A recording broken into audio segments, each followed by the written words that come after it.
Тысячи дочерей и сыновей Абхазии с первых дней войны встали на защиту Родины. Многие из них так и не вернулись с фронта. Память о героях всегда жива, отметил министр обороны Республики Абхазия Мираб Кишмария, открывая церемонию награждения. Никто не будет забыт, пока мы живы. 30 сентября, День Победы, впереди у нас праздник.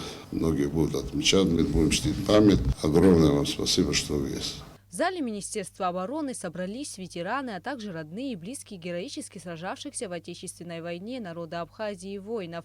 У каждого из участников тех событий своя особенная история. Тимуру Логу было 19 лет, когда началась война. Не задумываясь, студент третьего курса юридического факультета АГУ встал на защиту Родины и сражался до победы.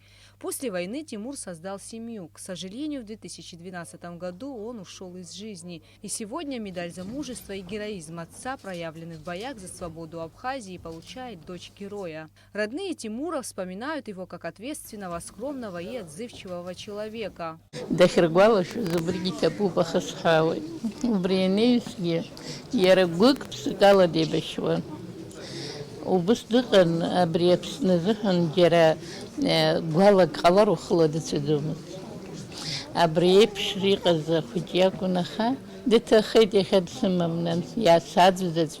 Очень был многообещающий человек. И все, кто с ним воевали, конечно, все прекрасно знали, все его возможности. Он был человек скромный. В рамках торжественного собрания медалями за победу всего были награждены более 50 ветеранов, принимавших участие в Отечественной войне народа Абхазии. 14 из них были удостоены награды посмертно.